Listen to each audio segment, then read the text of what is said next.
Hello everyone, कैसे हैं आप सब। एग्ज़ाम ट्रिक्स में आपका स्वागत है। पंजाब पब्लिक सर्विस कमीशन ने अपनी वैकेंसी निकाली है। Punjab state civil service combined competitive examination 2025 के लिए अपनी वैकेंसी निकाली है। देखो, पंजाब पब्लिक सर्विस कमीशन को इस्टेब्लिश किया गया था आर्टिकल 315 जो कॉन्स्टिट्यूशन ऑफ इंडिया पॉलिटी में आप पढ़ते हो उसके अंडर इस्टेब्लिश किया गया था। Punjab civil service combined competitive examination 2025 जिसको पीएससी पंजाब पीएससी SCCE 2025 बोलते हैं। देखो, इसके बारे में वैकेंसी निकली, डिटेल में बात करूंगा, मैं सब कुछ आपको बताऊंगा। कितनी वैकेंसी निकली है, क्या रजिस्ट्रेशन डेट है, क्या फ़ी है, क्या सब कुछ एवरीथिंग आपको यहाँ पर जानकारी मिल जाएगी। टोटल नंबर ऑफ वैकेंसी की बात करूँ दोस्त, तो सबसे पहले वैकेंसी टोटल 322 पोस्ट की निकली है। पंजाब सर्विस में ये इतनी लगभग 10 पोस्ट निकली है। देखो, पोस्ट का नाम मैं बता रहा हूँ, करस्पॉन्डिंग वैकेंसी ये उनके सामने मेंशन है। Punjab civil service executive branch के लिए 46 वैकेंसी है। डेप्यूटी सुपरिंटेंडेंट DSP जिसको बोलते हैं DSP deputy superintendent of police 17 vacancy. तहसीलदार के लिए 27। ETO मतलब एक्साइज एंड टैक्सेशन ऑफिसर के लिए 121 वैकेंसी सबसे ज़्यादा इसी में निकली है। Food and civil service civil supply officer 13 निकली है। Block development and panchayat officer के लिए निकली है 49। Assistant registrar cooperative society 21। Labour cum conciliation officer 3। Employment generation skill development and training officer के लिए 12 निकली है। And deputy superintendent jail grade 2 अथवा डिस्ट्रिक्ट प्रोबेशन ऑफिसर 13 निकली है। टोटल 322 हो रही है। देखो, नंबर ऑफ पोस्ट में इंक्रीज अथवा डिक्रीज दोनों हो सकती है। गवर्नमेंट ऑफ पंजाब डिसाइड करेगा ये आपका फाइनल सिलेक्शन के पहले, ठीक है। Punjab civil service reservation post for the women 2020 issue by the department of social security and women and child development. मतलब वोमेन के लिए 33% का रिजर्वेशन दिया गया है। आप यूँ समझो, जो स्पोर्ट्स कैटेगरी के लिए अप्लाई कर रहे हैं, the candidate who apply under the sports category should have gradation certificate. उनके पास ग्रेडेशन सर्टिफिकेट होना चाहिए as per the government of Punjab department of personal public grievances. ये जो भी होता है उनके पास ये सर्टिफिकेट होना चाहिए। मेन चीज़ों की बात करता हूँ दोस्त, tentative breakup of the post to be filled through, मतलब जो पोस्ट दी गई है वो कैसे फिल होगी। तो जनरल 71 है। देखो, जनरल जिसमें वोमेन के लिए, तो जनरल के टोटल 14 है, जनरल वोमेन के लिए 5 है। ऐसे ही ये Punjab civil service executive board के लिए, DSP के लिए, तहसीलदार, ETO, ये सारी वैकेंसी ब्रेकअप जो है ये आप देख सकते हैं। यहाँ पर आप देख रहे हैं कि ये करस्पॉन्डिंग यहाँ पर ये सारी वैकेंसी, जैसे Punjab civil service board executive board के लिए, DSP के लिए, तहसीलदार के लिए, ETO के लिए, ये सारी चीज़ें आप देख सकते हैं, राइट। तो यहाँ से आप इसको देखो, अपने अकॉर्डिंग आपको ये पूरी वैकेंसी का ब्रेकअप दिया गया है, ठीक है दोस्त। आप समझ सकते हो ये वैकेंसी का ब्रेकअप है करस्पॉन्डिंग। मैं बताऊं एजुकेशनल क्वालिफिकेशन में क्या चलेगा। तो देखो दोस्त, bachelor degree in any discipline, किसी भी डिसिप्लिन में आप एजुकेशनल आपकी डिग्री है बैचलर डिग्री वो चलेगी। रिकॉग्नाइज्ड बोर्ड होना चाहिए, ठीक है। Required to produce proof of the passing degree course for the being eligible for the mains examination. जब आप मेंस एग्जामिनेशन में एलिजिबल होंगे तब आपको डिग्री प्रोड्यूस करनी पड़ेगी, राइट। उस टाइम आप पास होने चाहिए।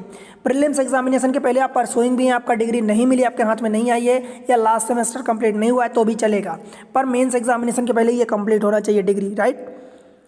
फिर और बात करते हैं कि एज लिमिट की बात करूँ तो देखो, एज लिमिट जो है मिनिमम 21 ईयर है, मैक्सिमम 37 ईयर है। फिर एज रिलैक्सेशन भी दिया गया है। जो एज काउंट होगी वो 1 जनवरी 2025 से काउंट होने वाली है, राइट। अपर एज लिमिट जो है 42 ईयर है for the schedule caste and backward classes of the Punjab only. ध्यान रहिए, SC अथवा बैकवर्ड क्लासेस जो है ये केवल पंजाब के वालों के लिए ही है, ठीक है। अपर एज लिमिट रिलैक्स 45 ईयर 45 साल चली जाएगी। बोर्ड अथवा कॉर्पोरेशन चेयरमैन ये सब इनके लिए, ऑल स्टेट अथवा सेंट्रल गवर्नमेंट एम्प्लॉइज जो हैं वो, ठीक है। Ex serviceman of the Punjab domicile जो है उनको भी रिलैक्सेशन मिलने वाला है, राइट। अपर एज लिमिट रिलैक्स हो जाएगी 42 ईयर तक। विडो अथवा पर्सन विद डिसेबिलिटी है, डाइवोर्स वोमेन है, ये इन सब के लिए, राइट। अपर एज लिमिट 47 साल 47 year for the physically handicapped PWD candidate जो है उनके लिए 47 ईयर तक हो जाएगा। अगर मान लो कि आप किसी वर्दी वाली मतलब कोई पोस्ट सेलेक्ट करना चाहते हो, फॉर एग्जांपल DSP के लिए अथवा DSI जेल के लिए, सुपरिंटेंडेंट के लिए, डिस्ट्रिक्ट प्रोबेशन ऑफिसर के लिए इन पंजाब पुलिस में, तो आपकी एज लिमिट है वो 21 से 28 साल होनी चाहिए, ज़्यादा नहीं होनी चाहिए, ठीक है दोस्त। देखो, और बात करूं तो scheme for the Punjab civil service examination competitive course for the examination 2025 ये जो है इसके लिए स्कीम निकली है जो, तो देखो आपका अगर मेंस एग्जामिनेशन दे जा रहे हो तो उसके पहले scrutiny of the application form, आपके फॉर्म की स्क्रूटनी होगी after the conduct of the main examination. जब मेंस एग्जामिनेशन हो जाएगा तब आपके फॉर्म की स्क्रूटनी होगी कि आपने सही भरा गलत भरा है, सारी डिटेल होगी, right. Candidate may apply for the Punjab ये civil service competitive examination only by filling the online application form OAF को जब आप फिल करोगे तभी आप इसके लिए एलिजिबल होगे, आगे बढ़ोगे, राइट। फिर आगे इफ द कैंडिडेट का डॉक्यूमेंट सर्टिफिकेट अथवा स्टेटमेंट जो भी कैंडिडेट इस फंड अगर आपका फॉल्स निकला अथवा कुछ भी जाली निकला गलत निकला तो आपका कैंडिडेचर रिजेक्ट किया जाएगा एंड आपके अगेंस्ट एक्शन लिया जाएगा, ठीक है। सिलेक्शन प्रोसीजर की बात करूँ तो 2 स्टेज होगा, फिर तीसरा स्टेज इंटरव्यू होगा, मतलब पहले प्रीलिम्स एग्जामिनेशन होगा, देन मेंस एग्जामिनेशन होगा, कॉम्पिटिटिव एग्जामिनेशन, देन इंटरव्यू होगा। मेंस को रिटन एग्जामिनेशन होने वाला है, ठीक है दोस्त। प्रीलिम्स एग्जामिनेशन जो होगा उसमें 2 पेपर होंगे, दोनों पेपर 2-2 घंटे के होंगे। पहला जो पेपर होगा उसमें जनरल स्टडी पूछी जाएगी, दूसरा सिविल सर्विस एप्टीट्यूड टेस्ट जिसे वो CSAT कहते हैं। पहले पेपर में 100 क्वेश्चन होंगे, हर एक क्वेश्चन 2 नंबर का होगा, मतलब टोटल 200 मार्क्स। दूसरे पेपर में 80 क्वेश्चन ही होंगे, 2.5 नंबर का एक क्वेश्चन होगा और यहाँ पर भी 200 मार्क्स के टोटल होंगे। 2-2 घंटे दोनों में टाइम मिलेगा, ठीक है। Both paper will be objective type यानी MCQ टाइप का होगा, ठीक है दोस्त। फिर आपको जो सेकेंड पेपर CSAT होगा यहाँ पर आपको मिनिमम 40% लाना होगा। 40% क्वालिफाइंग मार्क्स है, क्वालिफाइंग मार्क्स आपको मिनिमम लाना होगा तभी आपका फिर मेरिट लिस्ट में से पहला पेपर चेक होगा कि आप क्वालिफाई कर रहे हैं कि नहीं। और पहला पेपर सोलली आपका पेपर जो होगा जिसे GS पेपर बोलते हैं प्रीलिम्स में, वही आपको आगे ले जाएगा मेरिट लिस्ट में कि आप मेंस एग्जामिनेशन के लिए एलिजिबल कट ऑफ क्वालिफाई कर रहे हो कि नहीं कर रहे हो, ठीक है। तो सेकेंड पेपर आपको क्वालिफाइंग इन नेचर है, वो क्वालिफाई करना है, पहले पेपर को ज़्यादा नंबर लाना है आगे बढ़ने के लिए, ठीक है दोस्त। ड्यूरेशन जो होने वाला है वो 2 घंटे का होगा और अगर PWD कैंडिडेट हैं, डिसेबल कैंडिडेट हैं तो उन्हें 2 घंटे 40 मिनट यानी 40 मिनट एक्स्ट्रा मिल जाएगा। कोई नेगेटिव मार्किंग नहीं होने वाली है प्रीलिम्स में, ठीक है। सिलेबस जो है वो अनेक्सर 2 में मेंशन है, उसको आप देख सकते हैं। Prelims examination only screening test for the selecting candidate who would eligible to take mains examination. केवल प्रीलिम्स एग्जामिनेशन जो स्क्रीनिंग टेस्ट होने वाला है जो मेंस एग्जामिनेशन के लिए एलिजिबल होंगे अथवा उधर पहुंचेंगे, ठीक है दोस्त। और मैं इंपॉर्टेंट चीज़ें आपको बता देता हूँ जानकारी, देखो क्या है। जो मेंस एग्जामिनेशन होने वाला है उसमें 7 पेपर होंगे। पहला पंजाबी जो गुरुमुखी स्क्रिप्ट में लिखा जाएगा कंपलसरी फॉर 10+2 स्टैंडर्ड, मतलब 12th में आपका गुरुमुखी स्क्रिप्ट कंपलसरी है, वो 100 मार्क्स का होगा। इंग्लिश कंपलसरी है 10+2 के अकॉर्डिंग, ये भी 100 मार्क्स का होगा। ऐसे राइटिंग होगी तीसरा पेपर जो 150 मार्क्स का होगा। उसके बाद 4 पेपर GS के होंगे जो 250, 250, 250, 250 मार्क्स के होंगे। जो GS पेपर 1 होने वाला है, देखो उसमें जनरल पेपर 1 में हिस्ट्री, जियोग्राफी, सोसाइटी होने वाला है 250 मार्क्स का। GS पेपर जो 2 होने वाला है उसमें Indian constitution, polity, governance, IR होता है, सब कुछ 250 मार्क्स का।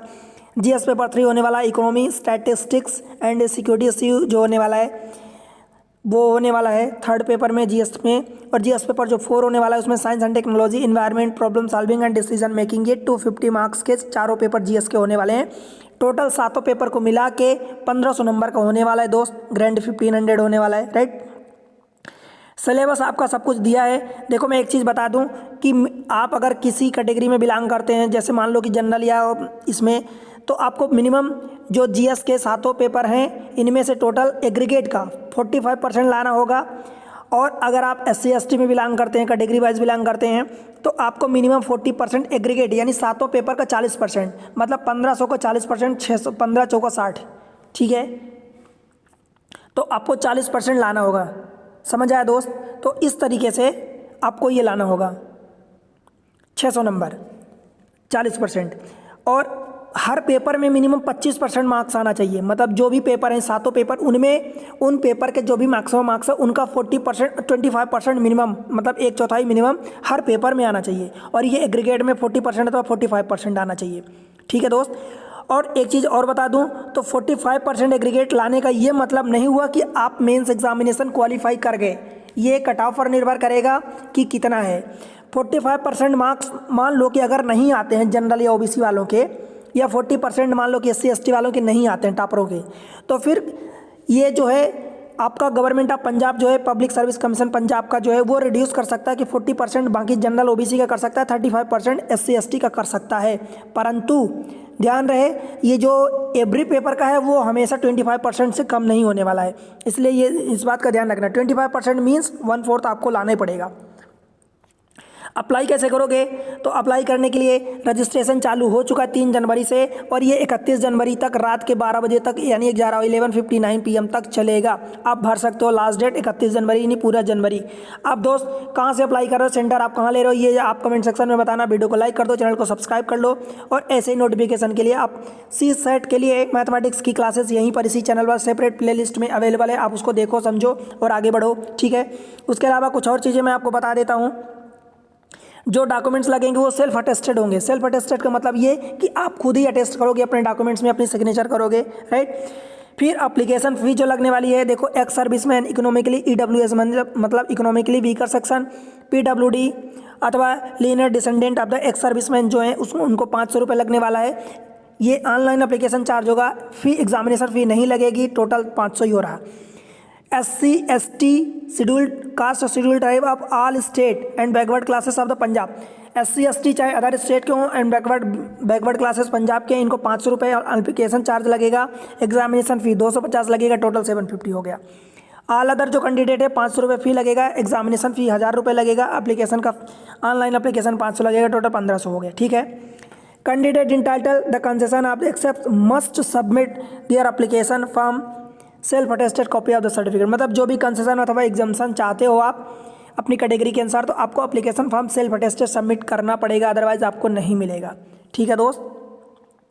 देखो फॉर्म भरने के लिए नेशनलिटी आपका कि सिटीजन इंडिया के होने चाहिए, नेपाल भूटान चल जाएगा, तिब्बतन रिफ्यूजी चल जाएगा, ये सारी चीज़ें। And person of Indian origin PIO भी होना चाहिए, migrated from the Pakistan, Burma यानी म्यांमार, श्रीलंका एंड ईस्ट अफगानिस्तान, ये अफ्रीकन कंट्री लाइक ये सब चलता है, ठीक है। फिर अगर आप वर्दी वाली पोस्ट आप चाह रहे हो कि DSP की पोस्ट चाह रहे हो, DSP मतलब डिप्टी सुपरिंटेंडेंट ऑफ पुलिस अथवा डिप्टी सुपरिंटेंडेंट जेल, जो डिस्ट्रिक्ट प्रोबेशन ऑफिसर जेल के होते हैं, तो इसमें आपको मिनिमम हाइट, चेस्ट, ये सब मेन के लिए 5 फुट 7 इंच, वोमेन के लिए 5 फुट 3 इंच और चेस्ट भी ये सब 33 इंच 34.5 ये सब दिया है, ठीक है, ये आप देख लेना, राइट। फिर आपका इवेंट्स मेल कैंडिडेट के फीमेल कैंडिडेट के लिए फिजिकल ये चीज़ें दी हैं, हाई जंप कितना, लॉन्ग जंप, मीटर रेस, ये सारी चीज़ें आप देख लेना, ठीक है। फिर अगर मैं बात करूं कि नंबर ऑफ अटेम्प्ट कितने मिलते हैं, तो भाई अगर आप जनरल कैटेगरी में बिलोंग करते हो तो आपको 6 अटेम्प्ट मिलने वाले हैं, बैकवर्ड कैटेगरी में 9 अटेम्प्ट मिलने वाले हैं एंड शेड्यूल कास्ट मतलब इनमें आपको अनलिमिटेड है। अगर आप एक्स सर्विसमैन हैं तो भी अगर आप जनरल कैटेगरी में है तो 6 अटेम्प्ट, ठीक है। बैकवर्ड क्लासेस में है तो 9 अटेम्प्ट एंड शेड्यूल कास्ट में एक्स सर्विसमैन है तो 9 अनलिमिटेड अटेम्प्ट मिलने वाले हैं, राइट। कैटेगरी एंड कोड ये दिया गया है कि आप कौन सी कैटेगरी में, तो ये कोड आपको फिल करना है कैटेगरी के अकॉर्डिंग। ये सारी चीज़ें code for the age relaxation अगर आप ले रहे हो तो ये भी आपको फिल करना है, ये कोड दिया गया है, राइट। तो ये कोड आप देख सकते हो, ठीक है दोस्त। आगे बढ़ते हैं, बस इंपॉर्टेंट चीज़ें मैं आपको जानकारी दे दिया हूँ, बाकी चीज़ें written examination, prelims examination MCQ होगा। आप ये जनरल स्टडी का सिलेबस देख सकते हो कि GS1 इन्वायरमेंट जैसे कि एवरीडे साइंस हो गया, फिर इन्वायरमेंटल स्टडी हो गई, पॉलिटिकल थ्योरी IR हो गया, ये सारी चीज़ें आप यहाँ से सिलेबस देख सकते हैं। आपको क्या करना है, देखो चैनल पर आपको मैथमेटिक्स की वीडियो अवेलेबल है, तो CSET जो सेकंड पेपर होने वाला है 40% मार्क्स दोस्त कमज़ोर नहीं होता है, उसमें भी बहुत लोगों के पेपर रुकते हैं, तो इसी चैनल पर मैथमेटिक्स के लिए वीडियो अवेलेबल है, एक सिंपल भाषा में धांसू ट्रिक्स के साथ अवेलेबल है। आप उसको देखो समझो, बहुत फ़ायदा मिलेगा आपको। वीडियो को लाइक कर दो, चैनल को सब्सक्राइब कर लो, अपने दोस्तों के साथ शेयर कर दो और सीखो और बताओ कि आप कहाँ से अप्लाई करो, ठीक है। कमेंट सेक्शन में बताओ कहाँ से वीडियो देख रहे हो, ये सारी चीज़ें आपको कमेंट सेक्शन में मेंशन करनी है, राइट। तो अप्लाई करो और बताओ, ठीक है दोस्त। Bye bye.